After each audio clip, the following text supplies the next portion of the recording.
Paz do Senhor, irmãos. Hoje eu tenho uma palavra de Deus para a sua vida, tá? A palavra que eu vou trazer hoje se encontra no livro de Gálatas, capítulo 5, versículo 16 ao 26. Porém, nós só vamos ler alguns versículos. Vamos ler somente do versículo 17 ao versículo 24, tá? Que diz assim: Porque a carne cobiça contra o espírito, e o espírito contra a carne, e estes opõem-se um ao outro, para que não façais o que quereis. Mas se sois guiados pelo espírito, não estáis debaixo da lei, porque as obras da carne são manifestas, as quais são prostituição, impureza, lasciva, idolatria, feitiçaria, inimizades, porfias, emulações, iras, pelejas, dissensões, heresias, invejas, homicídios, bebedices, glutonarias e coisas semelhantes a estas, acerca das quais vos declaro, como já vos disse, que os que cometem tais coisas não herdarão o reino de Deus. Mas o fruto do Espírito é caridade, gozo, paz, longanimidade, benignidade, bondade, fé, mansidão, temperança. Contra essas coisas não há lei. E os que são de Cristo crucificam a carne com as suas paixões e concupiscências. Então, irmãos, primeiramente a gente precisa entender o que é o fruto do Espírito, né? Então, o fruto do Espírito nada mais, nada menos é como a forma, né? Como que alguém se comporta, alguém que tem o Espírito Santo de Deus se comporta, né? O comportamento de alguém que tem o Espírito Santo de Deus, né? Então, aquele crente que ele é cheio de Deus, né? Que ele transborda a presença de Deus, né? Que o poder de Deus se manifesta nele, ele vai apresentar esse fruto do Espírito. E esse fruto do Espírito, ele vai se manifestar no comportamento dele, né? No dia a dia dele, no relacionamento que ele tem com as pessoas, seja as pessoas de casa, né? A família, seja as pessoas do trabalho, né? Ou seja as pessoas da própria igreja, né? Dentro da própria igreja, tá? Então, esse é o fruto do Espírito. E a gente vai entender, né? Essa relação de carne e espírito, né? O que a carne quer, o que o espírito quer, por que os dois vivem em constante briga um com o outro, né? E qual é o papel, né? Qual é a função do fruto do espírito? Então, é o seguinte, irmãos, o crente, né, em Cristo, ele vive, né, sobre as leis, sobre os rudimentos, né? Sobre as tentações desse mundo, né? Então, mesmo que ele seja salvo em Cristo, mas ele ainda está sobre essas leis, né? Então, o crente que ele tem o Espírito Santo de Deus não significa que ele vai ter uma vida 100%, uma vida perfeita, né? Mas o fruto do Espírito Santo, né, a expressão de Deus na vida do crente, né? Mesmo o crente passando por luta, por dificuldades, por tentações, é o fruto do Espírito, né, que vai fazer com que ele venha agir de forma correta diante dessas situações, né? Quando ele estiver no meio, né, dessas situações. Então, o que acontece? Quando a gente aceita Jesus, né, Jesus, ele nos salva e ele coloca em nós o desejo de fazer aquilo que é útil e agradável a ele, né? Essa vontade de fazer aquilo que agrada a ele, né? O fruto do Espírito nada mais é, né, do que um crescimento espiritual, do que um amadurecimento espiritual. Ele é consequência de um crescimento, de um amadurecimento espiritual que a gente tem, né? Então é um processo gradativo, né? É um processo que ele vai se desenvolvendo aos poucos, né? Então aos poucos, né, depois que a gente aceita Jesus, né, esse processo ele vai acontecendo lentamente. Então, aos poucos, que o fruto do Espírito ele vai se manifestar na nossa vida. Não é porque a pessoa aceitou Jesus hoje que amanhã ela vai estar totalmente transformada, né? Que ela vai parar de xingar, que ela vai parar de ser uma pessoa irritada, que ela vai parar de ser uma pessoa temperamental, né? Não.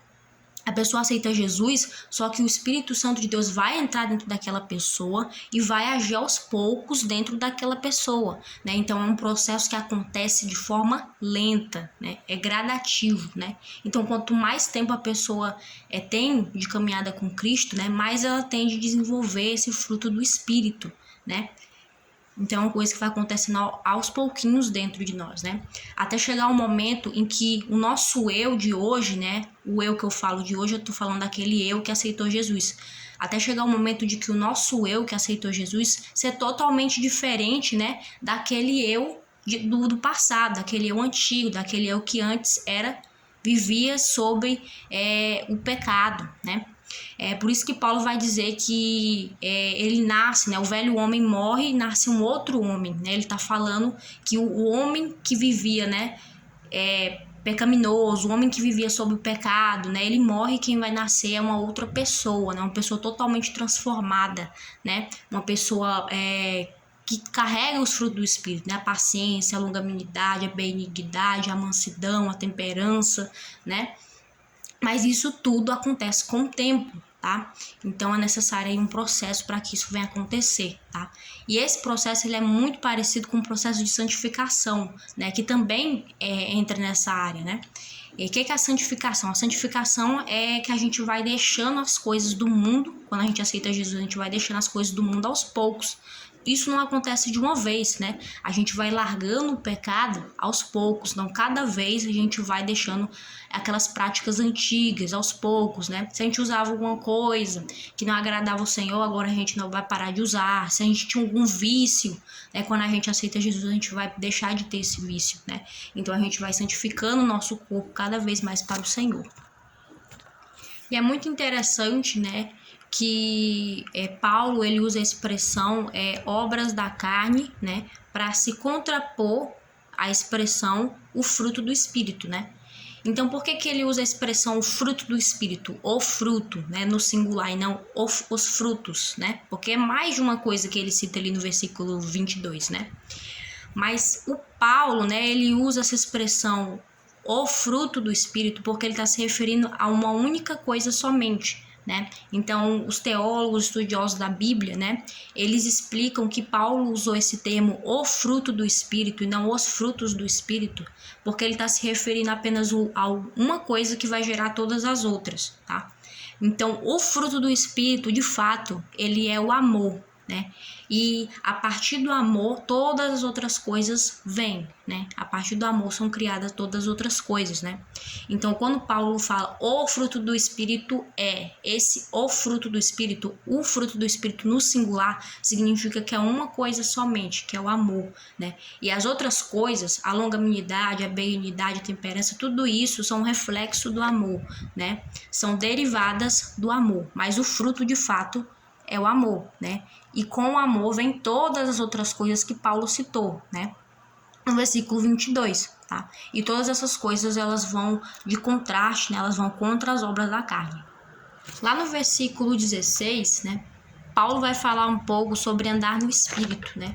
E isso, na linguagem de Paulo, significa... O que é andar no Espírito? Andar no Espírito, né? É viver uma vida que agrada ao Senhor, uma vida de humildade, de submissão, né? E de santidade, né? Então, o crente que anda no Espírito é o crente que ele é um crente humilde, que é um crente que se santifica, é um crente, né, que anda em submissão, né? Essa submissão que a gente se refere à submissão de obediência mesmo, né?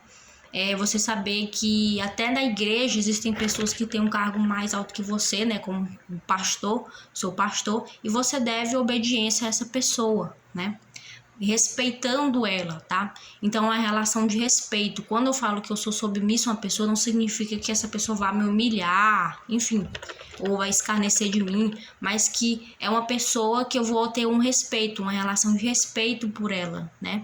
Então, como Jesus sempre pregava, né? Você se sentir o menor, né? Você ser uma pessoa humilde, não se sentir importante, não se sentir melhor do que os outros, né? Essa é a essência do verdadeiro cristão, né? Não é você deixar de ser besta ou deixar de ser humilhado por ninguém, mas é você não se sentir mais do que as outras pessoas, né? Não se achar melhor do que as outras pessoas, não ter orgulho, não ter egoísmo, né? Não ter egocentrismo, né?